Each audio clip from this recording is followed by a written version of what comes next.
E aí, galera do Vestibular em Cena e do CinemaScope, tudo bem com vocês? Nós estamos aqui para uma entrevista valiosíssima com o grande Marcelo Ribeiro. Diz aí, Marcelo, tudo bem? Tudo bem, Fábio. Obrigado por me receber, para a gente conversar. Legal, a satisfação é toda nossa.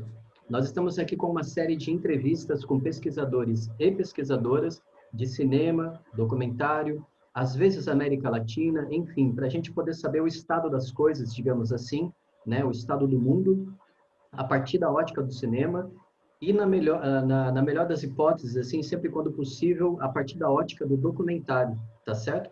Lembre-se que essa playlist é uma parceria do Vestibular em Cena, ou seja, aqui do Fábio Monteiro com o CinemaScope, tá legal? Todos os links para vocês acessarem os nossos cursos de cinema, o curso de introdução ao documentário e também, cara, vocês acessarem as produções do Marcelo, né? A Arqueologia do Sensível no Instagram, o Ensino Errante, que é um tremendo site, assim, robusto, tem uma alta musculatura, valiosíssimo também, um puta repertório de cinema. Aliás, foi através do qual a gente se conheceu, né, Marcelo? Que eu fui atrás de você, não foi? Isso, foi isso mesmo, né? Acho que já tem um tempinho isso, e a gente começou a conversar a partir daí, né? Sobre Foi. o documentário, inclusive, do Eduardo Coutinho, né? Nesse Exatamente, primeiro isso já momento. tem 5 anos já. Então vamos lá, nós vamos conversar aqui a respeito de cinema, direitos humanos e também para a gente poder debater não somente a pesquisa, né, a tese de doutorado do Marcelo, mas também uma conversa a respeito de negacionismos e revisionismos históricos a partir da ótica do documentário e do cinema. Então fiquem atentos e atentas aí, tá certo? Porque a conversa vai ser profunda e ao mesmo tempo muito rica. A gente preparou com muito carinho esse encontro e a gente espera que vocês gostem. Marcelo, por favor, para a gente começar nossa conversa assim em alta temperatura, aquela pergunta, digamos assim, que não quer calar. Os direitos humanos, eles têm uma imagem, e sobretudo uma imagem cinematográfica? Como lidar com isso? Bom, essa é uma questão enorme mesmo, né? Eu diria que o projeto, né, dos direitos humanos, como eu gosto de chamar, tal como ele se reconfigura depois da Segunda Guerra Mundial, né, que é o projeto com o qual a gente lida hoje, no contexto internacional e, enfim, nos vários contextos nacionais em que ele é válido, né, e reconhecido, eu diria que esse projeto ele atualiza, em grande parte, um projeto anterior, né, moderno, que vem lá das grandes declarações do final do século XVIII e também, é claro, de disputas em torno dessas declarações, né, como a Revolução Haitiana, enfim. Estou citando tudo isso para evidenciar que, nesse percurso histórico, né, nessa genealogia anterior, os direitos humanos estão atravessados por imagens, né? A nossa, não somente a nossa compreensão desses eventos aos quais essas declarações e documentos acabam podendo ser associados, está ligado, né, algo relacionado a imagens. A gente imagina muito desses eventos por meio de um legado iconográfico, né, muitas vezes, mas também eu diria que no processo de elaboração dessas noções, as imagens, de um modo geral, né, falando muito geralmente, desempenharam um papel importante. Pensando no momento contemporâneo, né, no momento pós-Segunda Guerra Mundial, o que eu discuto, né, na minha tese e nessa pesquisa que se tornou o livro, né, no qual a gente está também se concentrando um pouco hoje, do inimaginável, o que eu discuto ali é como, no pós-guerra, estava ao mesmo tempo acontecendo, né, um processo de discussão sobre essas noções de direitos humanos, né. A guerra termina em junho de 45, antes mesmo, né, do término total da guerra. A Carta da ONU é referendada, né, por um conjunto de países que funda então a Organização das Nações Unidas, e ali se menciona, né, que um dos princípios das Nações Unidas vai ser o respeito e a promoção dos direitos humanos. Só que não se fala o que é isso, né? O que são esses direitos humanos. E aí vem a necessidade de uma declaração, né, ou de algum documento que acaba virando uma declaração, né? Acho que a ideia era que fosse um tratado com um vínculo jurídico mais forte, mas acabou não sendo possível e virou uma declaração, que é a famosa Declaração Universal dos Direitos Humanos de 1948. E o meu ponto é, falando de imagem, né, é que entre o fim da guerra e a adoção do texto final da declaração em 10 de dezembro de 1948, um processo muito significativo em relação a imagens está acontecendo, que é o processo de descoberta e de difusão pública de um conjunto de imagens muito fortes, muito pesadas, muito difíceis de olhar, que são as imagens dos horrores que foram verificados nos campos de concentração e de extermínio da Alemanha nazista. Então, essa evidentemente não é a imagem dos direitos humanos, ela é uma imagem, é um conjunto de imagens daquilo que o projeto dos direitos humanos recusa e denuncia como violações da dignidade humana.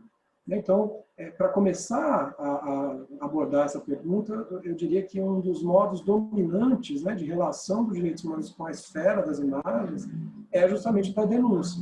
Né? Denunciar violações, denunciar onde houve desrespeito aos direitos humanos. E isso, obviamente, não está restrito ao contexto do pós-guerra e não é, de fato, frequentemente não é depois das violações só que isso ocorre, né? Muitas vezes é um processo de tensionamento também conjunto, como a gente vê, por exemplo, em vídeos atuais, né, que circulam muitas vezes de violências, por exemplo, a violência policial, né? Acho que é recorrente o uso de imagens aí também. Teria muito mais a dizer, mas acho que é importante a gente conversar mais do que eu ficar falando, né? Legal. Mas essa pergunta eu imagino assim, né? Eu me lembro que a gente conversou um pouco a respeito dela. De alguma forma ela procura calibrar também o nosso encontro e as intermediações também, né? Todas as categorias e a possibilidade de conceituar o que vem, né? O que está em torno da ideia de direitos humanos, de cinema e documentário. Bem, você já mostrou o livro, eu gostaria de enfatizar para a galera, tá vendo só? Nós temos aqui Do Inimaginável, tá legal? Pela editora da UFG, a Federal de Goiás, a editora também a Expressão Acadêmica, ou seja, eu diria que vocês têm aí 3 referências para conhecer bastante, e muito bem, aliás, toda a produção do Marcelo, e repito, o Instagram, a Arqueologia do Sensível, que ele vai contar um pouquinho para a gente também, o site, o Ensino Errante, todos os links estão aqui na descrição do vídeo, e também o livro, né? O livro, eu imagino que seria legal, Marcelo, você me diga também, se seria legal deixar o seu e-mail, né, para a galera contactar você e adquirir o livro. Bom, conta um pouco para a gente da sua trajetória acadêmica e como é que você chega na tese, antes de a gente falar um pouquinho dela. Tá, legal. Eu tenho uma formação inicial em ciências sociais, na graduação, até comecei um curso de jornalismo, mas aí no meio dele descobri, né, um interesse maior em fazer ciências sociais, principalmente por conta da antropologia. Isso foi na Universidade de Brasília. E aí terminei minha graduação em antropologia, né, em ciências sociais, com habilitação em antropologia, estudando cinema já. Foi um estudo inicial, talvez um pouco inusitado naquele momento, mas depois um campo que se consolidou na antropologia, de estudo do cinema dentro da antropologia, né? Que versou sobre as representações da África em filmes ocidentais, vamos dizer assim, né? Entre 1980 e 2005 eu escolhi um conjunto de filmes e analisei cada um desses filmes tentando discutir criticamente essas representações da ideia de África, né, do continente africano, mas também essa ideia, né, do que é a África. No mestrado, um pouco em função dessa pesquisa inicial na graduação, eu fiz uma dissertação em que eu estudei a filmografia do Tarzan, né, o famoso homem das selvas, homem macaco aí.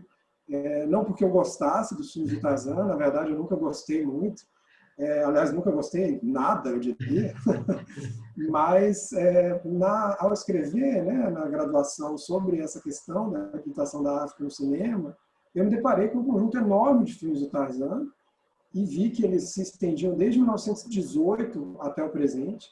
E falei, bom, acho que, né, alguém tem que fazer esse trabalho aí de tentar estudar esses filmes. Não encontrei nenhuma referência de mim que tivesse feito isso a fundo, né? e foi o que eu tentei fazer no mestrado. Então, novamente, um mestrado na antropologia, só que estudando cinema. Depois disso, trabalhei durante um tempo dando aulas, né, na área de imagem, fotografia, imagem, vídeo, etc. E antropologia também, né? E acabei iniciando, depois de alguns anos de trabalho, um doutorado. E nesse doutorado, eu estava na área de arte e cultura visual, né? Então, fiz um breve trânsito aí de áreas, mas sem deixar aquele arcabouço anterior de lado. E no doutorado é que eu me propus a estudar essa relação entre cinema e direitos humanos, né? Que é, obviamente, um tema geral, que dentro do qual eu fiz o recorte que acabou virando, entre outras coisas, né? Eu produzi artigos, produzi capítulos de livro, que são a tese também de doutorado, mas eu produzi também uma parte inédita, né, dessa tese, uma parte que ainda não tinha sido publicada no momento em que eu apresentei a tese, que é o que virou esse livro aqui que a gente está conversando hoje.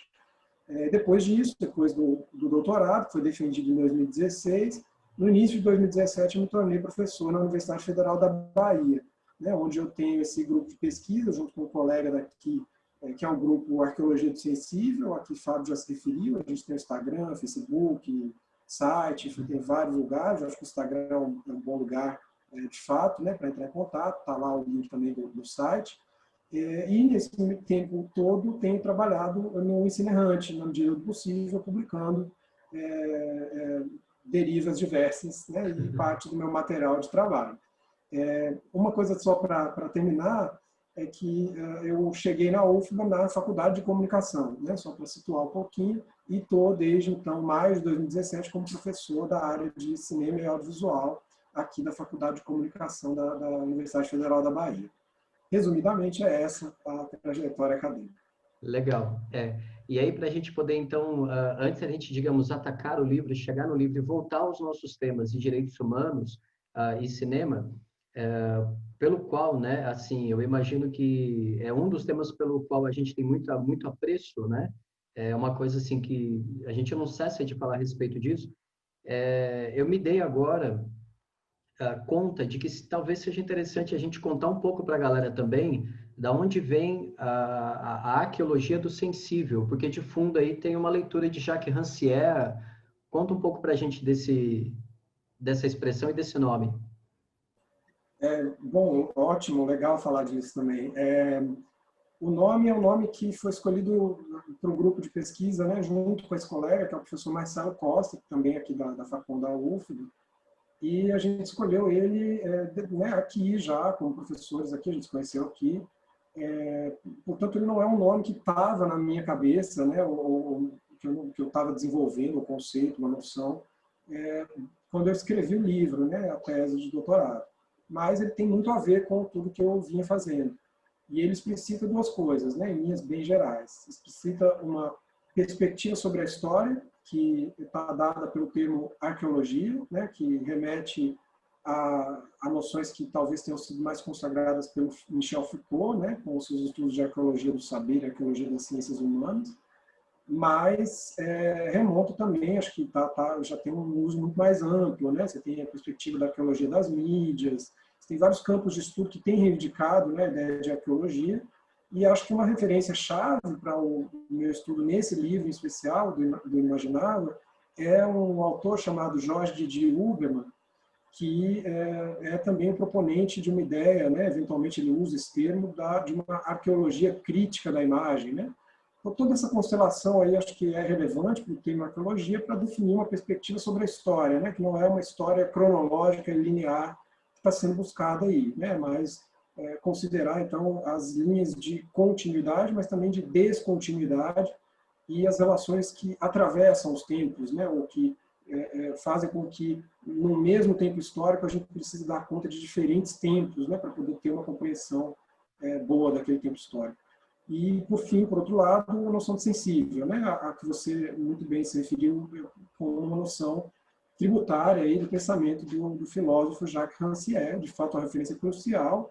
Junto com ele, acho que outras coordenadas acabam aparecendo, né? Tem um filósofo também italiano, nesse caso, chamado Emanuele Cotti, que tem um livro intitulado A Vida Sensível, né? E o Rancière com a noção de partilha do sensível, acho que são referências cruciais. E aí a ideia, assim, sendo bem rápido na explanação, né, é que o sensível aqui corresponde à esfera da imagem em sentido amplo. Então, interessa chamar aqui pelo nome de sensível, convocar noções de imagem que estão em diversos contextos, né? Não só no cinema, na fotografia, na pintura, como exemplos mais usuais, mas também na literatura, nos gestos, no corpo, né? A imagem em várias dessas esferas, e nos interessa estudar a imagem nessa sua multiplicidade. Legal, isso é bem interessante. E aí eu acho que nesse momento, então, a gente já tem melhores condições, junto com o nosso público aqui, de avançar, e talvez seja interessante também a gente compartilhar com a turma o seguinte itinerário, né? Porque, afinal de contas, são filmes, assim, em termos, digamos, mais coloquiais, são filmes densos e com uma densidade temporal também, né? Que, assim, não são filmes que a gente absorve facilmente, que exigem melancolia, introspecção, o tempo do pensamento, enfim, em uma palavra, como diz Heidegger, né, a respeito do belo, ele demora, né? Ou seja, ele repercute, né? Que tal se a gente alinhavar, então, a gente retoma lá a nossa conversa sobre direitos humanos e cinema, e eu acho que a gente poderia, então, se deter em 3 filmes, se você topar. Eu acho que a gente poderia falar em Alain Resnais, né, Noite e Neblina. Depois a gente poderia conversar sobre a obra de Emil Weiss, né, que ele convida Samuel Fuller para, então, retornar a 1945, 44, 45, a abertura dos campos, e depois, evidentemente, a gente o incontornável Shoah, né, de Claude Lanzmann. Aí, para a gente poder, então, situar, né, e seguir esse trilho. Quando você falou a respeito das relações, né, se direitos humanos têm imagem, de alguma forma, em termos um pouco coloquiais, digamos assim, a face, a imagem dos direitos humanos, ela é sempre negativa, ou seja, a gente denuncia os direitos humanos, a gente mostra, a gente demonstra onde eles escasseiam, né, onde ele é rarefeito, digamos assim. E aí, quem sabe, a gente tem que falar do Tribunal de Nuremberg, porque as imagens foram utilizadas como testemunho, como prova, como documentação. Como é que você entendeu isso? Como é que você entende isso? Essa é uma ótima questão, né? Acho que, em primeiro lugar, acho que é bom ter em mente que sempre que se trata, né, de convocar imagens, é muito recorrente, de fato, esse uso da imagem para denúncia, né? Mas, acho que, na minha perspectiva, é fundamental que a gente reconheça também o papel das imagens para permitir que a gente imagine a vida possível, né? A vida digna.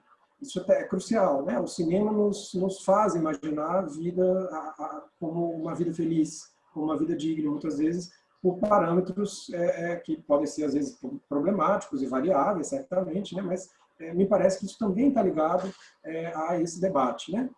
Feita essa breve observação, que eu acho que aponta também para outras questões, retomando, né, a veia que você está abrindo aí de discussão, o uso, né, dessas imagens para denúncia, de fato, tem uma espécie de momento paradigmático, ali, modelo, né, exemplar, no Tribunal de Nuremberg, em que, de fato, uma das previsões, né, do tribunal foi que, naquele tribunal, seria possível apresentar imagens fotográficas e cinematográficas como parte do conjunto de evidências, né, de provas de condenação da acusação em relação aos criminosos que estavam sendo julgados ali, né? O Tribunal de Nuremberg é especificamente um tribunal militar internacional, né? Ele se instala depois do término da guerra, entre 45 e 46 ele desenvolve os seus trabalhos, né? E em diferentes momentos desse percurso, não foi um único dia, né? Mas em diferentes dias, ele incluiu, entre os seus procedimentos, além de testemunhos orais de sobreviventes, além de interrogatório dos acusados, que eram todos nazistas, né, que foram presos durante a guerra. Enfim, para além de tudo isso, o tribunal incluiu a projeção de imagens cinematográficas, né? Fotografias entraram também, como eu disse, mas o meu foco, né, na pesquisa, eu acho que o nosso tema aqui principalmente é sobre as imagens que foram projetadas, né? Então, o tribunal tinha uma arquitetura específica para permitir uma tela, né, que descia no momento da projeção, dentro do próprio tribunal, né? E era feita durante, né, os procedimentos a projeção de diferentes filmes, né? Você tem um filme que feito pelos aliados ocidentais, né, os britânicos e americanos, sobretudo, chamado o Plano Nazista, The Nazi Plan, né, que é basicamente uma reconstituição do projeto nazista com base em imagens de propaganda e noticiários cinematográficos, né, as atualidades, como eram chamados também. E, bom, esse filme usa mais imagens de propaganda do nazismo, né? Ou, enfim, trechos de filmes famosos, né? Com Hitler declamando para as massas e coisas desse tipo. Além desse filme, você tem outros dois, né? Um filme que até pouco tempo atrás, pelo menos, estava disponível na Netflix, intitulado Nazi Concentration Camps, campos de concentração nazistas, foi montado também por britânicos e americanos, né? É uma história muito peculiar dessa montagem, inclusive, mas acho que não cabe ficar prolongando muito aqui, só chama atenção por curiosidade, né? Se envolveu participação de cineastas famosos, John Ford, George Stevens, né? E outras figuras, e outros projetos, inclusive, aprofundam, né, essas articulações com o mundo do cinema. E, além desse filme, um outro filme montado pelos soviéticos, né? Aí com registros principalmente feitos pelo lado soviético no fronte oriental da guerra, né, digamos. Então, você tem um conjunto de registros do fronte ocidental, um conjunto de registros do fronte oriental, e esses registros apresentados no tribunal, junto com declarações juramentadas dizendo que as imagens não foram manipuladas.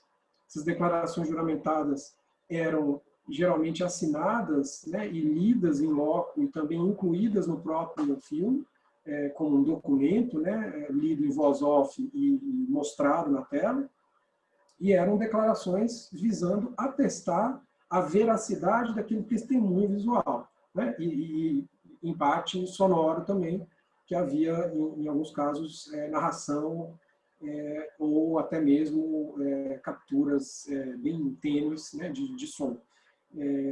Mas basicamente eram as imagens, né, o que interessava ali.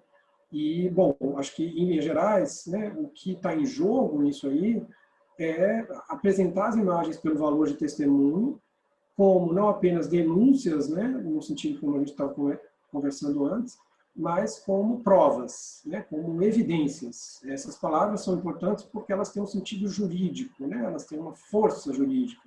E é assim que essas palavras fizeram as imagens funcionarem no Tribunal de Nuremberg. Certo. E a partir desse paradigma, ou então, enfim, tendo isso como referência, como é que você lê, como é que você aprecia a obra do Resnais, feita em 1955, né? Finalizadas 10 anos depois. Para quem não conhece, a gente vai deixar todos os links dos filmes aqui também na descrição, ok? Nuit e Brouillard. É um grandíssimo filme, né? Maravilhoso filme de Resnais. Alain Resnais, né? O famoso cineasta francês, aí, associado à Nouvelle Vague, sobretudo à sua rive gauche, né? A sua margem esquerda, né? Enfim. E Resnais faz esse filme a partir de uma encomenda, né? Ele fez muitos filmes por encomenda de instituições e tal, e nesse caso, né, 10 anos depois do término da guerra, o que é encomendado a ele é o que ele faça o filme lidando aí com, né, as comemorações aí pelos 10 anos do fim da guerra. E é aí que ele vai realizar esse filme Noite de Neblina, né, que contém, por um lado, imagens que ele mesmo filma revisitando os espaços, as ruínas de campos nazistas, principalmente o campo de Auschwitz, filmado em loco, né, em imagens que aparecem coloridas no Noite de Neblina. Mas ele também se apropria de diversas imagens de arquivo, né, imagens de diversos tipos, fotográficas e cinematográficas, imagens que permitem a ele reconstituir também um pouco do projeto nazista, né, a partir dos noticiários, a partir desse referencial também, da propaganda também, mas que permitem a ele acessar todo um conjunto de imagens que não estava, até aquele momento, disponível para o mundo, ou tão amplamente disponível para todo mundo, para os espectadores, né, que virarão espectadores desse filme. Então, é um marco, definitivamente, porque ele vai incluir diversas imagens do seu filme. E, segundo a minha proposição, né, ao incluir essas imagens de arquivo, o que o Resnais vai fazer é, em grande medida, deslocar essas imagens, ressignificar essas imagens, né? Ele faz isso com base num exercício colaborativo, digamos, né, em que um papel importante é desempenhado por uma historiadora, né, agora me fugiu o nome, Olga Warren Seller, enfim, tem que verificar exatamente o sobrenome, né, mas eu posso depois deixar por escrito, né, para colocar no comentário do vídeo. E essa historiadora, né, assessora todo o trabalho do Resnais no contato com os arquivos, é um trabalho importantíssimo dela também. E junto com ela, e com esse trabalho com ela, o Resnais está em contato com Jean Cayrol, que é um sobrevivente de um campo nazista, né? Um sobrevivente a partir do seu engajamento político com o comunismo. Ele foi um prisioneiro, né, político de um campo, e que vai relatar, ele é o autor da narração em off do Noite Neblina, né? Então é ele que elabora o texto que a gente ouve à medida que assiste o filme, e à medida que o filme articula as imagens com esse texto. E é muito interessante porque, então, a articulação entre imagens e texto, né, e narração em off, demonstra um trabalho de, como eu disse, deslocamento do arquivo original, das imagens originais, em relação ao seu contexto original, e um trabalho adicional de ressignificação por meio desse deslocamento, né? Eu proponho um termo para dar conta do que o Resnais está fazendo aí, que é a noção de remontagem anarquívica, né? Tem esse palavrão aí, talvez, né? Mas a remontagem anarquívica aponta para dois gestos, né? A remontagem no sentido que ele está apenas se apropriando de imagens já existentes e recolocando essas montagens de uma outra maneira, né? Junto com as imagens que ele filma, mas remontadas, né? Elas não estão com a sua montagem original, quando elas tiveram uma montagem original em algum filme de propaganda, por exemplo, isso não está sendo reiterado, né? Então, é uma remontagem, tem um deslocamento bastante radical até. Por outro lado, é anarquívica, porque é uma remontagem que opera tensionando a ordem do arquivo, né? A ordem do arquivo é a ordem que a gente precisa construir também, ela não está dada no arquivo, mas é a ordem que vincula uma imagem ao seu contexto específico, que vai verificar, né, o que a imagem de fato mostra, né, que vai estar ligada muito àquela lógica do testemunho que a gente estava falando antes, né, ou a lógica, em todo caso, do vínculo direto da imagem com o contexto, com um referente, né, com uma situação histórica, enfim, com um realizador, ou um cinegrafista, etc. Essa ordem, né, do arquivo, que precisa ser reconstruída historiograficamente, né, e a Sylvie Lindeperg é uma estudiosa do filme do Resnais, diga-se de passagem, né, que realizou esse tipo de pesquisa, foi atrás, né, de toda a identificação das imagens que ele usa no filme. O que me interessou não era essa identificação, não era esse recuo contextual e a retomada do contexto histórico. Era, por outro lado, esse gesto anarquívico, como eu chamo, né? Que é um gesto de desordenamento, que pega uma imagem e tira de contexto, né? Que, por exemplo, no momento em que a narração em off do Jean Cayrol menciona a disputa por comida num campo de concentração, a imagem que o Resnais mostra é a imagem de um prisioneiro, depois da libertação de um campo, recebendo uma comida oferecida por soldados, né? Soldados que libertaram o campo, não os nazistas, né? Então, uma imagem que está fora de contexto, né? É uma imagem que não opera no seu contexto. Então, ela está sendo recriada. Em parte, ela está sendo ficcionalizada. Alguém poderia dizer que ela está sendo até mesmo falsificada, né? Eu não diria que ela está sendo falsificada, porque me parece que há uma certa dimensão ali do filme do Resnais que explicita esse gesto. Mas é tênue essa fronteira também, né? E aí a gente pode falar de negacionismo, a gente pode falar de falsificação da história, né? Como é que qual é o limite, né, entre a reapropriação de uma imagem de arquivo criativamente e a falsificação plena e absoluta da imagem de arquivo, né? Eu diria que o limite está relacionado muito mais a uma questão ética e política do que uma questão estética e técnica ou contextual. O limite está relacionado a uma questão ética e política que tem a ver com como essa imagem opera, qual é o discurso que ela encadeia, né? E no filme do Resnais, de fato, não é um discurso negacionista, ao contrário, né? O que me chama a atenção é que as mesmas imagens podem ser objeto do mesmo gesto anarquívico para propósitos muito distintos, né? E eu acho que é esse o desafio de confrontar o negacionismo. A gente nunca vai conseguir refutar plenamente o negacionismo apenas com base na reivindicação de uma verdade histórica.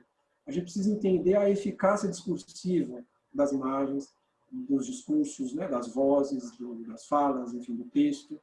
A gente precisa entender essa eficácia para poder confrontar melhor os discursos que negam acontecimentos históricos como o Holocausto, como a Shoah, né? Sim. E aí, bom, as colocações que você fez me suscitaram muitas coisas, mas por uma questão de tempo também, assim, né, e para a galera continuar acompanhando a gente, a primeira coisa de duas que me chama a atenção é que eu achei assim, para a gente poder seguir a conversa também, talvez seja interessante a gente se lembrar que a palavra arquivo, como todo termo grego, é ambivalente e ela primeiro nos remete a arqué, né? Aquilo que mina, aquilo que funda, aquilo que origina um sentido, né?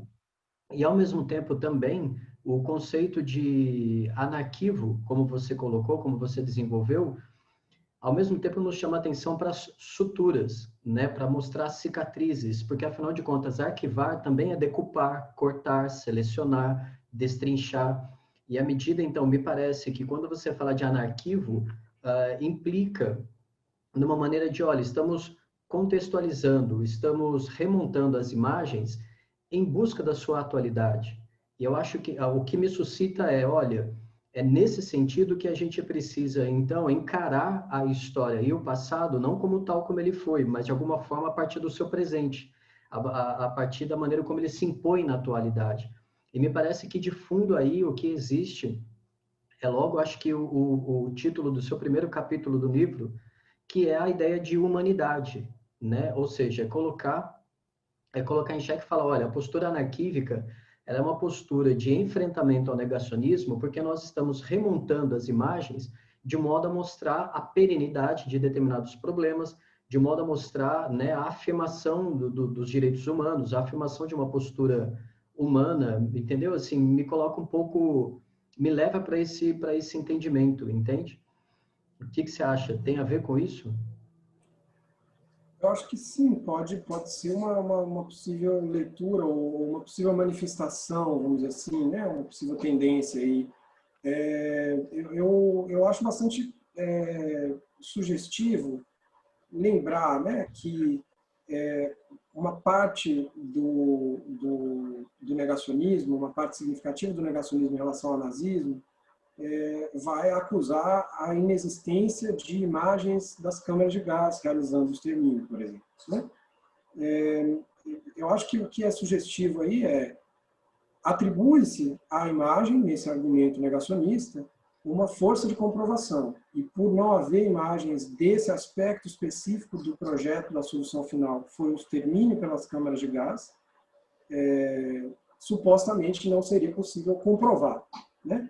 É claro que existem uma série de outros documentos que comprovam esse projeto e evidenciam como ele operou.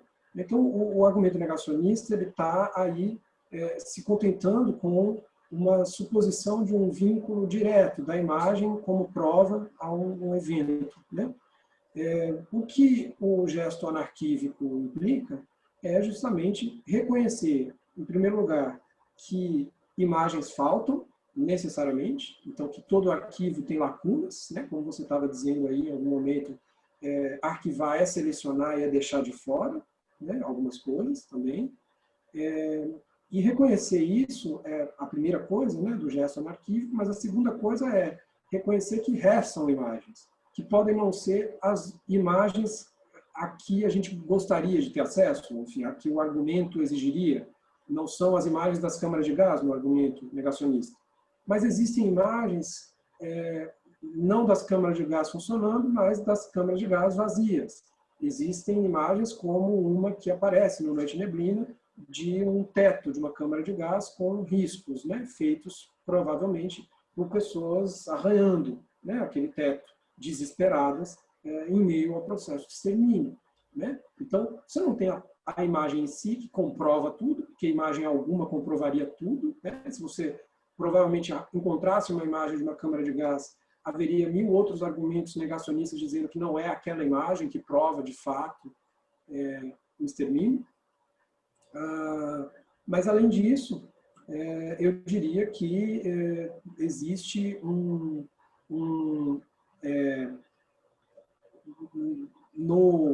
gesto anarquívico, né, o que interessa é partir das imagens que restam para confrontar as lacunas das imagens que faltam. Né? Faltam imagens no arquivo, restam algumas outras imagens. No gesto anarquívico, a gente remonta essas imagens, né? O Resnais, por exemplo, remonta essas imagens para tentar dar conta das imagens que faltam. E, obviamente, o que vem no lugar das imagens que faltam não são as imagens que faltam. É um excesso, é uma outra coisa. É um suplemento que aponta para outras coisas. Não sei se eu te respondi. Sim, sim. Mas eu penso também que é uma conversa que ela vai se desdobrando de tal forma que ela é muito potente, né? E aí, por exemplo, uma outra coisa que me vem à mente, que é a historiadora, a Annette Vieviorca, né? Quando ela escreve A Era dos Testemunhos, ela é uma historiadora não somente da Shoah, mas, sobretudo, da categoria de testemunho, e ela toma o julgamento do Eichmann, né, em 1961, como uma referência, como um paradigma, porque ela diz que a partir daquele momento ali, digamos que em poucas palavras, ficou institucionalizado, né, o testemunho como uma força política. Então, aquela pessoa que diz, eu vi, eu vivi, né, e aí ela traça uma outra referência que ao final dos anos 70, particularmente nos Estados Unidos, agora eu posso equivocar a data, mas é aproximadamente entre 1976, 86, 88, se não me falha a memória, final dos anos 80, em que ela conta como um canal de televisão, a NBC, ela faz uma série enorme chamada Holocausto, e depois, se não me falha a memória, ela faz uma outra chamada Slavery, eu posso confundir os nomes, sobre a escravidão. E aí ela diz, olha, é uma outra referência que conta a história do Kunda Kinte, aliás, eu me lembro disso porque quando eu era moleque eu ficava assistindo isso na televisão pelo SBT, velho, olha isso. Quando eu li aquilo eu falei, cara, era isso que eu assistia, era o Kunda Kinte, pô, e era comovente pra caramba. Mas enfim, o que eu quero dizer, aí a gente percebe como as memórias, né, seja do Holocausto ou então a luta pelas memórias também envolvendo racismo, ou seja, como essa discussão também perpassa outros temas da sociedade, né? Bom, conta um pouco para a gente então agora a respeito dos outros dois filmes, a partir dessas referências, seja a partir do filme do Emil Weiss, né, com o Samuel Fuller, ou então até mesmo Shoah, eu acho que daria para a gente poder trabalhar em cima deles.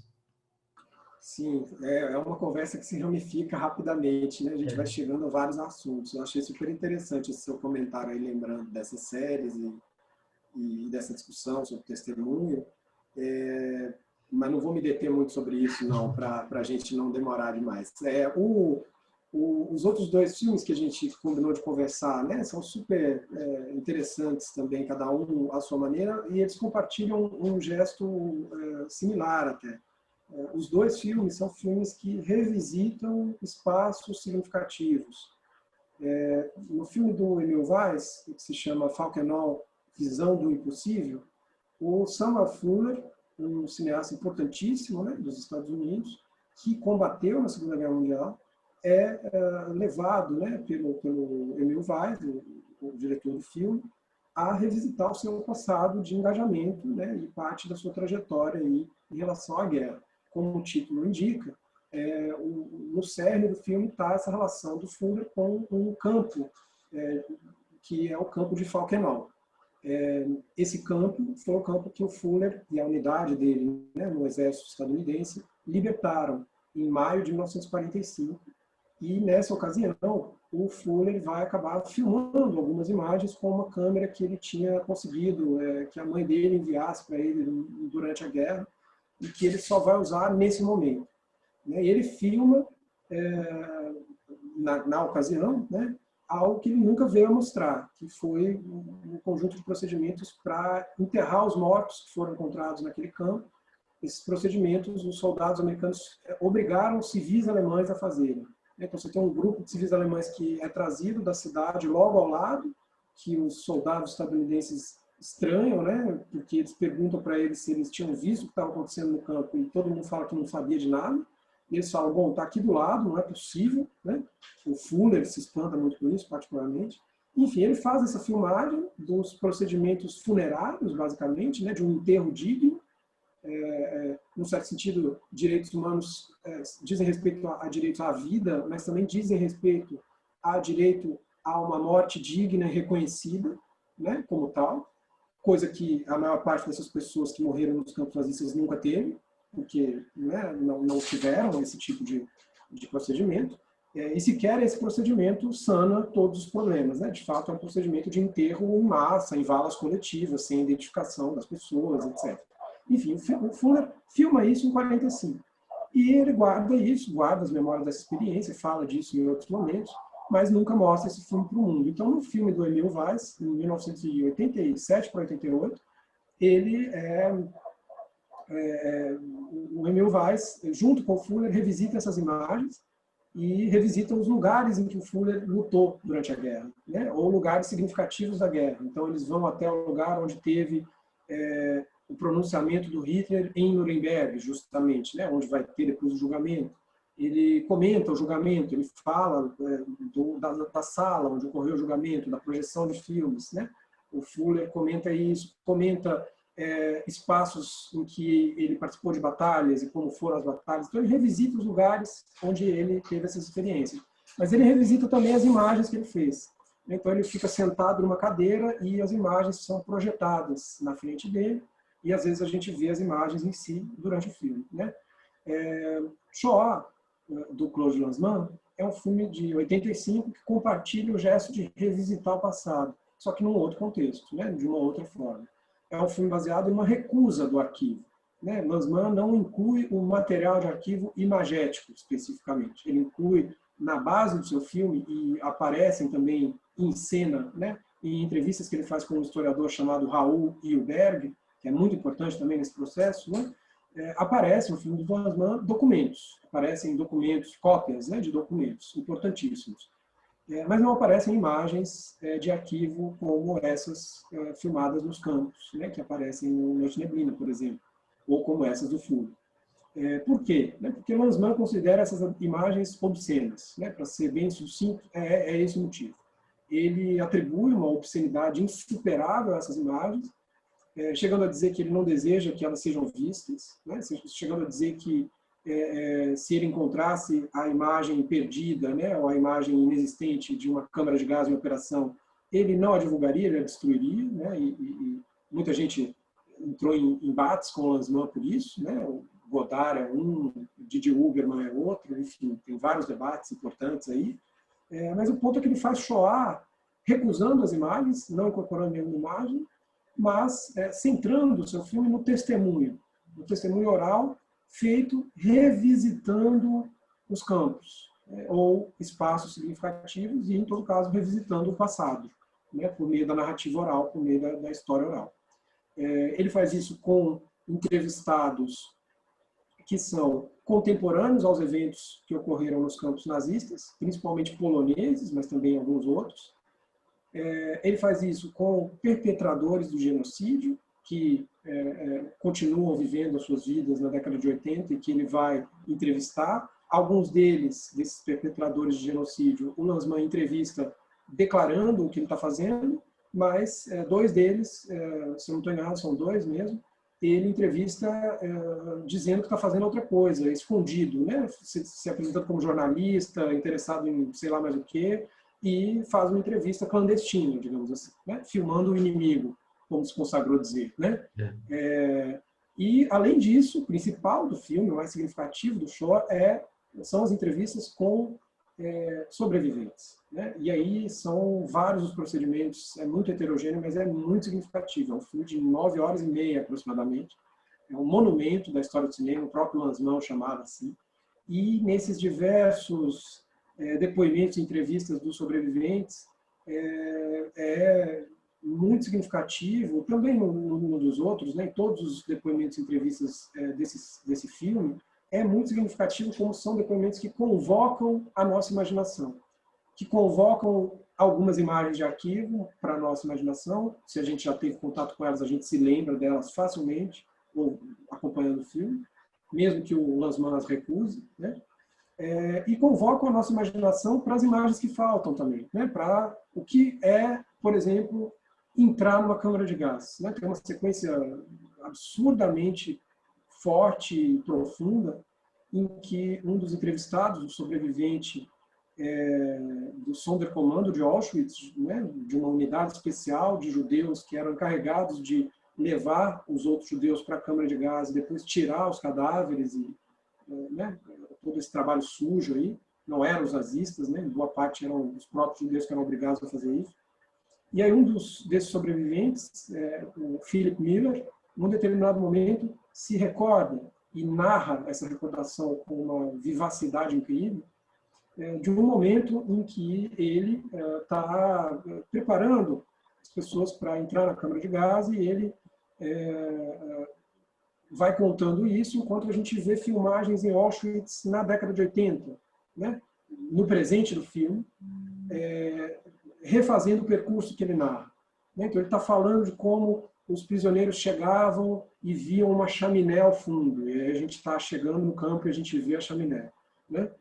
Que é a chaminé de um dos fornos crematórios de Auschwitz, certo? E assim por diante, né? Vai acontecendo isso várias vezes no depoimento dele.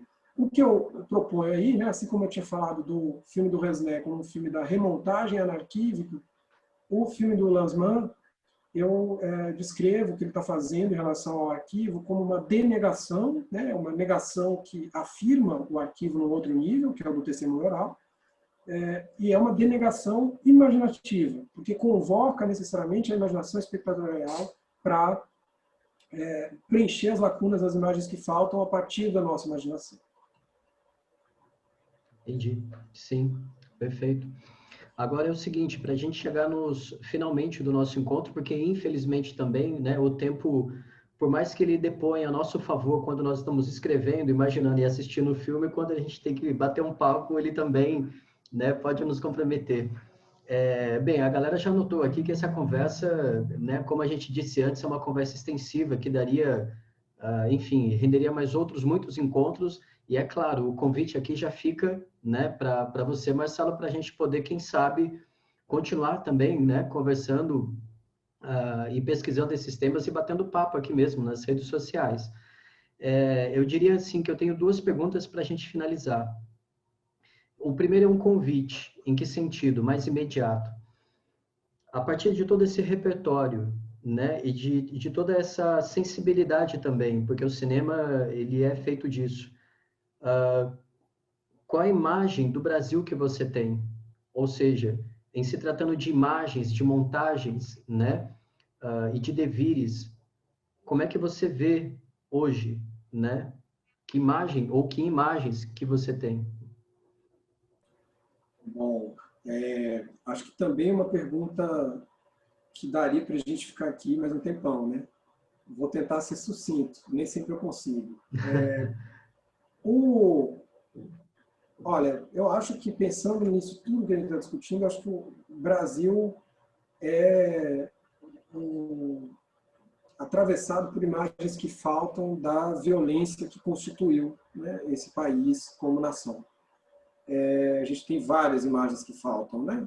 E acho que uma das tarefas políticas mais cruciais do presente é confrontar essas lacunas das imagens que faltam no trabalho de memória, né, sobre a violência constitutiva do país, com as imagens que restam e com a nossa capacidade imaginativa para além das imagens. Fazer isso é crucial em relação a diversos eventos históricos, a diversos temas, né, a diversas questões que constituem o Brasil.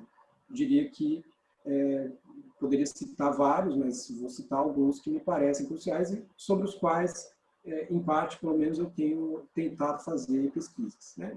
Dois que eu tenho tentado fazer algum tipo de pesquisa são os genocídios indígenas, né, que caracterizam a história do Brasil desde o momento mais inicial, né, em que a gente começa a pensar essa história, né, usualmente, o que é já uma violência em si, né, começar essa história num determinado marco, que é o da opressão indígena, justamente, né, da invasão da América. Os nomes nos faltam, né, América, Brasil, enfim, a gente não tem nome, né, para o que estava antes aqui. Os genocídios indígenas são, então, uma parte, né, das imagens que faltam, mas a gente tem também imagens existentes da resistência indígena e reconstituições posteriores. Eu acho que tem um trabalho sendo feito aí, eu tenho tentado pesquisar um pouco isso também. E, por outro lado, a escravidão, justamente, né, a escravidão transatlântica e o lugar do escravismo no Brasil. Várias imagens que faltam, várias imagens que existem, que têm sido, né, retrabalhadas, e todo um trabalho de memória para ser feito, né? Muito pouco foi feito em termos de trabalho de memória sobre essas duas questões que eu mencionei. Uma terceira questão que eu mencionaria pela sua importância crucial, né, e de forma nenhuma essas são as únicas questões, mas essas três me parecem merecer o destaque. E a terceira é a ditadura civil-militar, né, de 64 a 85, e o modo como o trabalho de memória se deu em relação a isso, né? Eu não tenho pesquisas específicas sobre isso, tem uma série de pesquisadores e pesquisadoras que têm feito trabalhos notáveis, inclusive no domínio das imagens, né, de pensar isso a partir das imagens, da relação com as imagens, mas eu diria que é crucial pensar as imagens da ditadura, o que se apagou, os documentos que foram destruídos, né, o arquivo que continua fechado, o fato de que nós não temos acesso garantido, né, ao arquivo das violações, das torturas, etc., que só muito recentemente, fruto de um trabalho árduo, longo e ainda incompleto, a gente está começando a ter noção, uma noção um pouco mais detalhada a respeito do alcance e da amplitude dos crimes cometidos pela ditadura militar e pelos seus agentes, né, que não são responsabilizados, aliás. Então, é uma questão também de responsabilização histórica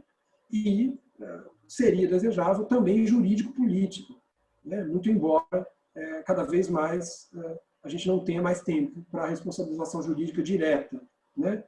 Os grandes torturadores como o Ustra, idolatrado pelo atual presidente, né, que é um notório torturador da ditadura militar, não podem mais ser punidos, porque né, já se foram.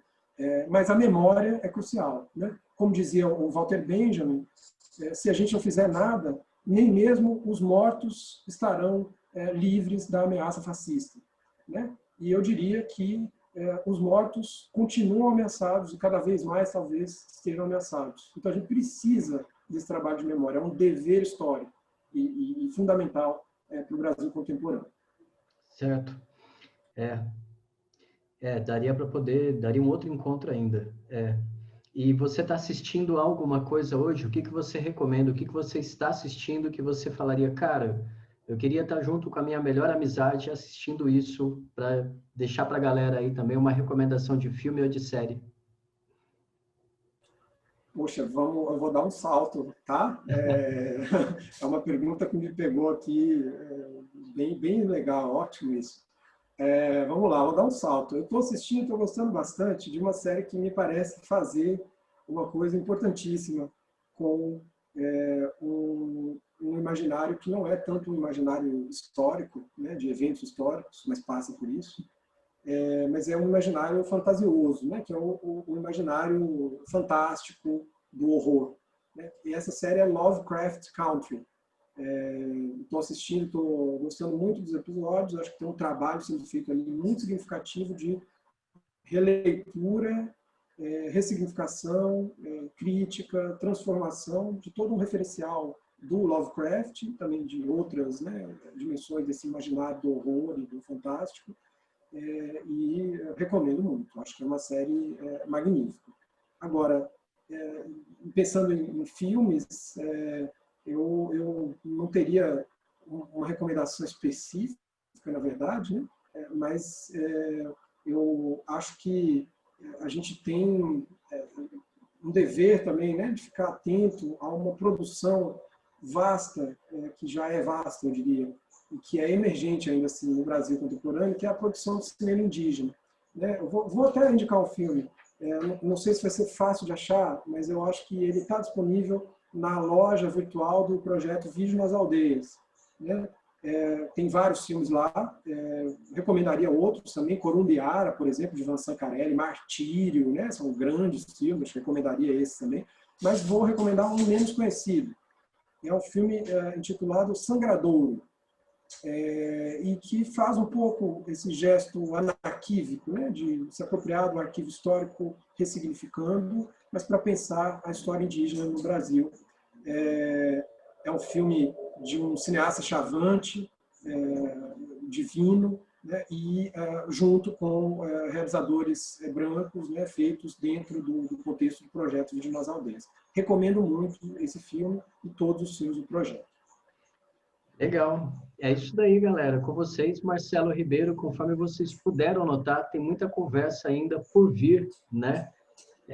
Tem muito potencial. Fiquem atentos, Marcelo Ribeiro no Facebook, Arqueologia do Sensível no Instagram.